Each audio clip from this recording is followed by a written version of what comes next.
Hey everyone. So a while back I had created a desktop application in Qt called multi-copy-paste, which enables you to store your frequently used data and have access to it. Till now, it was available only for Windows, Linux and Macs. Today, we will learn how you can convert your Qt desktop application to Android app in very easy steps without writing any additional code. Do follow the full tutorial.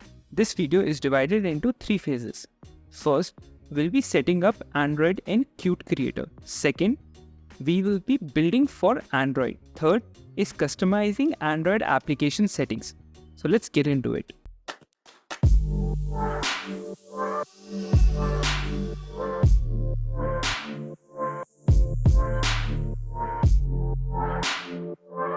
First step will be to set up Android device in Qt Creator. You can follow my blog or have a look at Qt official tutorial video. Links will be present in the description below. After the installation is done, you should be able to see all the checks for the Android devices. These are the final screen in Windows and Linux. Make sure you have followed the previous step. Let's start with phase 2. Now I'm using Linux over here, but same steps can be used in Windows as well. First, choose the build as Android and simply build to check if everything is working fine or not. As you can see, here my application is building with no issue. Therefore, the Android is set up correctly. Also, one thing to remember, in my video you might have seen that my device is getting recognized automatically by Qt Creator. That's why whenever I'm clicking on run command, it is directly deploying it on my device. So if you face any difficulty, please have a look at the Qt documentation. Before doing proper configuration for Android, we will test it in our phone as well. As you can see, the installation is complete and we are able to use multi-copy paste application properly in Android as well.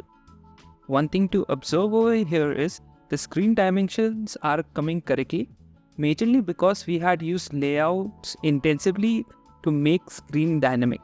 You can check out the complete tutorial video for learning the same.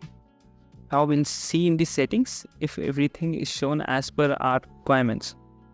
We'll move on to the final stage. Here we will give proper name, version and icon to our application. So first we have to go to project, and in the settings in build steps you have to create a template for Android customization.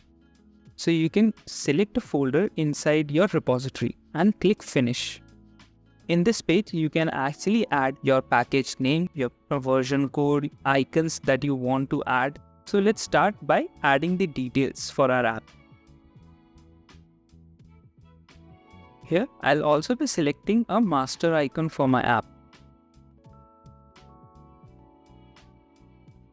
Finally, I'll also be adding some of the permissions that I might require. That's basically regarding read and write for the external storage. Now, if I install the app again, you can see everything is working fine. I hope you enjoyed this short tutorial on converting your Qt application to Android application with very easy steps. For more such content, do like, share and comment on my video. Thanks for watching.